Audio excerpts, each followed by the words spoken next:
Alright everyone, my name is Jared and I am from TechWorks, and today we are going to talk about iOS 11.3 Beta 3. So Apple's now, if you haven't really recognized, they've been very transparent with their public betas. It's very easy. You just download the profile and you can go onto the Apple developer page. It's a public profile, and you go, once you tap on it in Safari, it will bring you to your profiles down right here. And there it is, iOS beta software profile. So it's very easy to get there. It is also very easy to enroll. You do that, you hit install, you enter your password, you'll check for an update, and there will be the update. So the new beta just got released a few days ago, and a few things that are different. So right off the bat, if you go to your Animojis, which everyone loves, you'll have a few new ones. So you have a bear, so there's that guy. You also have a skull. You have a dragon, which is kind of crazy. His whiskers and head moves. It's not picking up my full face. Oh, there it is. And you have a lion. I like the lion the best. I think it's well done with his hair and his movements. So those are just a few cosmetic things. Other than that, some of the big hitters on the change of updates is you have business chat for iMessages. So what that means is, I don't know if anyone has used Facebook Messenger with a company, whether it be to track an order or seek payment or things of that nature, get your receipt. It's going to act the same way. So what's going to happen is, one of the first partners is Lowe's. So you'll be able to text Lowe's and order things, talk to them about questions, things of that nature. Kind of open up a conversation. Next big thing is going to be advanced location for sending your location to emergency services from calling from phone. So your 911 calls got a little better, determining where your location is. Health records in the health app automatically updated for select partners. I have a cheat sheet to the side, that's why I'm reading. But one of the biggest things is you now have messages in the cloud, and that also was in beta 2. So what that does is, say you break your phone, right? All your iMessage or text message gets backed up to the cloud, and then when you put your SIM in a new phone or sign in with your Apple ID in a new phone, you then will have all your old messages synced right in. One of the biggest pain in the butts when you had switching phones from year to year, or whenever you do that, is you lose all your texts. Now, a lot of times that's not a big deal, but sometimes you have important dates, times, whatever is going on, you lose those, and there's really not an easy way to get them back. Let's see. Another little different thing that was added was there is now a privacy page. So when this was installed, it comes up and it shows you there's going to be a new little icon, and I wish I could pull the screen up here to show you, but basically what's going to happen is, when some app or website or anything of that nature is going to access your information, it's going to come up with a little icon that is gray, and when it accesses your information, it's going to become blue.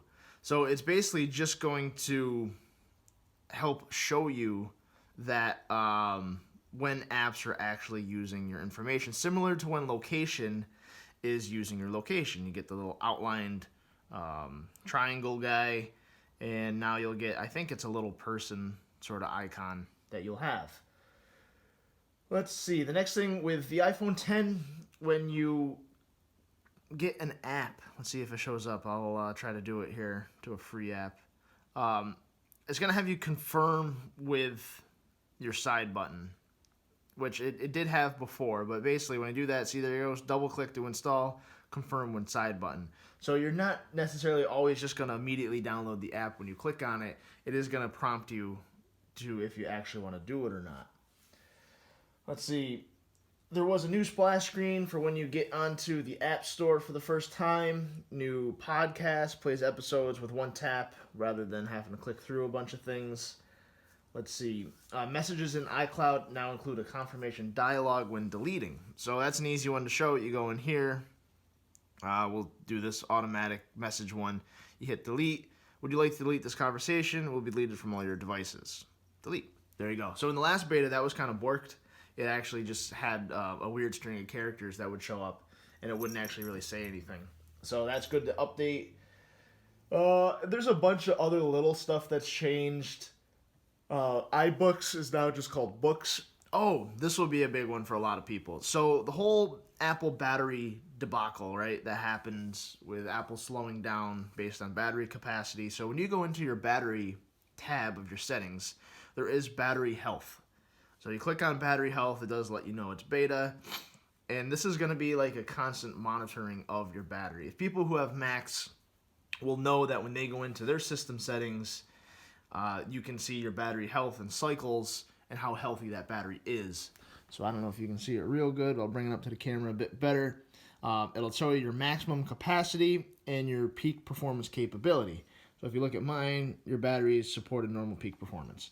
What that basically is going to allow people is that when your battery degrades to a point, from what I gather, you're going to be able to choose whether or not you want to sacrifice your performance for battery life or sacrifice your battery life for performance, giving people the option rather than just doing it on their own, which I think is great. I think, transparency with a company is going to be really the best, especially with all the things that have been going on, not just with Apple, but with pretty much every other company around today. Other than that, there is a lot of under-the-hood fixes, a lot of little different things. App Store lists version number and update size on update screen. App Store following the text size. Feedback app, which is just for beta users. You get that. HomeKit software without chip certification. I really don't know what that is exactly referring to. Let's see, more prominent music video features in Apple Music. So I guess you're going to see music videos show up more in your Apple Music. And ARKit 1.5 support for better surfaces like walls, irregular shaped surfaces like circular tables, and better support for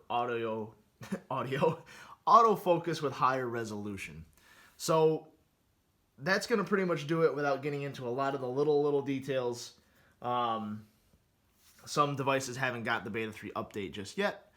It'll probably roll out. I think one of the ones that may not be getting it for a little while is for the iPod Touch, but who knows? It may drop, it may not drop. It's kind of just going to be a hit or miss sort of thing.